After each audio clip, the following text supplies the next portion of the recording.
بسم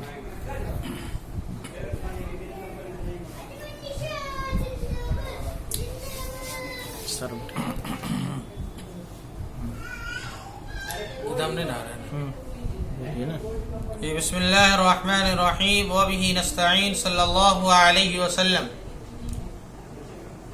آج رمضان المبارک کی 16 تاریخ ہے۔ اللہ کے رسول صلی اللہ علیہ وسلم نے رمضان کے روزے دار کے بارے میں ارشاد فرمایا کہ للصائم فرحتان، کہ روزے دار کو 2 طرح کی خوشی حاصل ہوتی ہے۔ ایک خوشی روزہ کے افطار کے وقت اور دوسری خوشی رب سے ملاقات کے وقت۔ ایک خوشی کا تعلق مادی دنیا سے ہے کہ جب انسان پورے دن روزے سے رہتا ہے اور وہ بھوک اور پیاس کو برداشت کرتا ہے، تو برداشت کرتے کرتے جب آفتاب غروب ہو جاتا ہے تو اس کے دل میں ایک طرح کی طلب پیدا ہوتی ہے کہ وہ چیزیں، یعنی وہ جائز چیزیں جن سے ہم پورے دن پرہیز کرتے رہے، اب وہ چیز مجھے ملنی چاہیے۔ چنانچہ رب کریم کی طرف سے اس بات کا حکم دیا گیا ہے کہ اب تم اپنا روزہ کھول دو، اب تم روزہ اپنا افطار کر دو۔ لہذا بندہ مومن جو روزے دار ہے وہ اسے جب وہ روزہ کھولتا ہے تو اسے ایک طرح کی خوشی حاصل ہوتی ہے اور اسے ایک طرح کا اطمینان اور ایک طرح کی فرحت محسوس ہوتی ہے۔ اور یہ تجربے کی بات ہے کہ روزے دار کو روزہ افطار کرتے وقت جو خوشی ہوتی ہے وہ اس سے پہلے کسی بھی طرح کے کھانے میں، کسی بھی طرح کی دعوت میں اس طرح کی خوشی حاصل نہیں ہوتی جو افطار کے وقت ایک روزے دار کو جو خوشی حاصل ہوتی ہے۔ اسی طرح سے جب اللہ تبارک و تعالیٰ سے ملاقات کا وقت آئے گا تو اسے خوشی حاصل ہوگی، یعنی اس خوشی کا تعلق اس چیز سے ہے کہ جب بندہ مومن مادی دنیا سے علیحدہ ہو جائے گا تو رب کی طرف سے پاکیزگی کا نزول ہوگا اس پر، اور اس طرح سے اس کا یقین جو یقین دنیا میں قائم تھا اس یقین کے اندر مزید اضافہ ہوگا، چونکہ وہ رب کی عنایتیں اس وقت دیکھ لے گا اور اس طرح سے وہ اپنی مراد کی جانب بڑھتا ہوا چلا جائے گا۔ تو یہ تو فضیلت ہے اور یہ اہمیت ہے روزے دار کی اس وجہ سے کہ وہ روزے سے ہے۔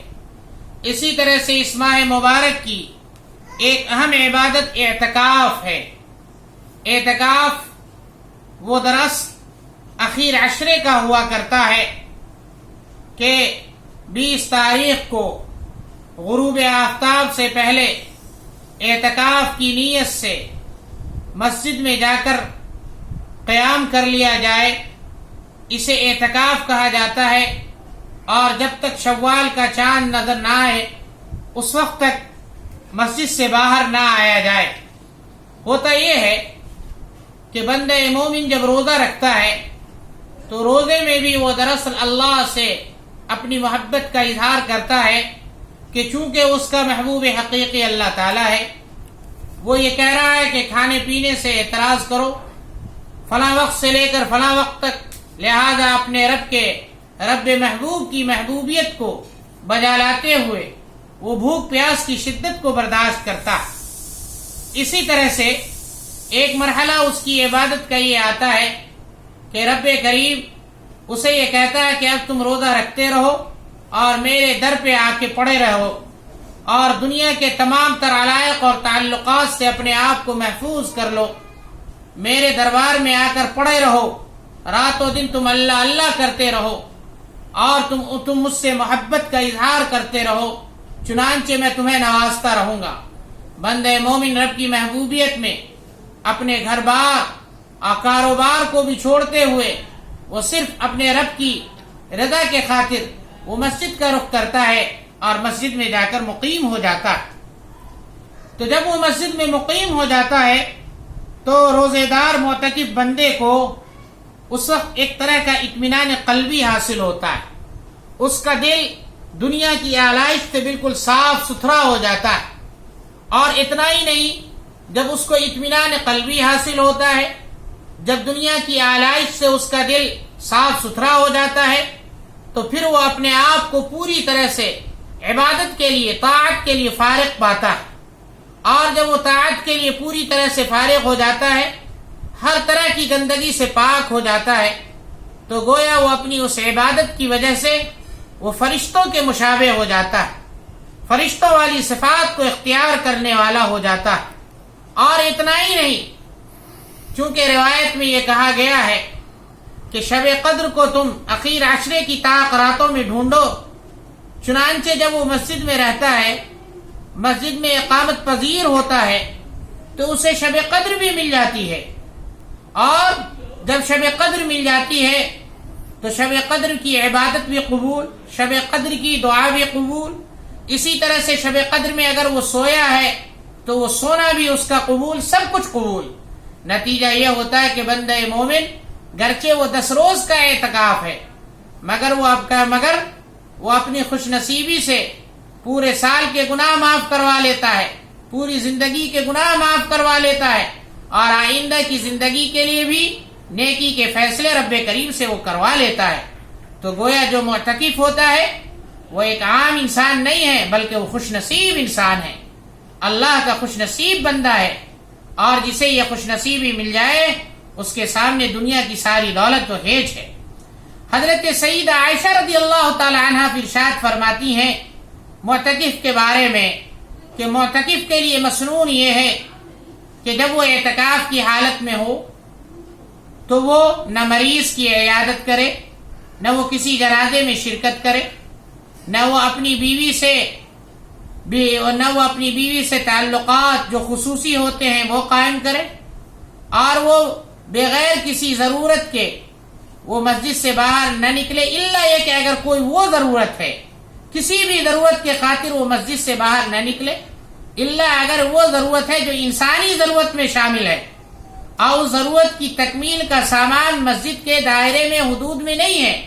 تو وہ مسجد کے باہر جا سکتا ہے. اس ضرورت کی تکمیل کرتے ہوئے وہ بڑی برق رفتاری سے چلتے ہوئے جائے گا اور اسی برق رفتاری سے چلتے ہوئے واپس آئے گا.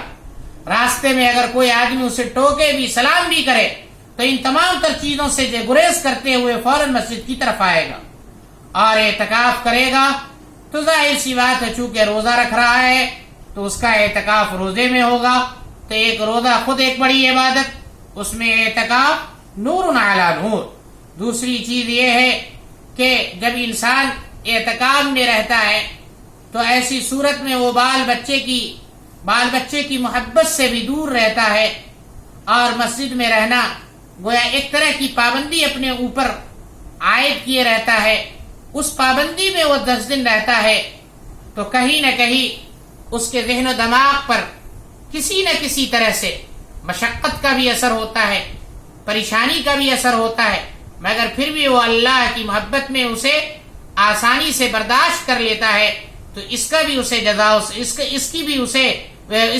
اسے بہترین بدلہ ملتا ہے. تو میرے بھائیوں، میرے بزرگوں، اعتکاف یہ خوش نصیبی کی بات ہے. خوش نصیب ہے اللہ کے وہ بندے جن کو اخیر عشرے کے اعتکاف کی توفیق مل جائے. ہم امید کرتے ہیں کہ انشاءاللہ گزشتہ سالوں کی طرح امسال بھی ہمارے روزے دار بھائی تمام تر مسجدوں میں اسی کو احتشام کے ساتھ، اسی اہتمام کے ساتھ،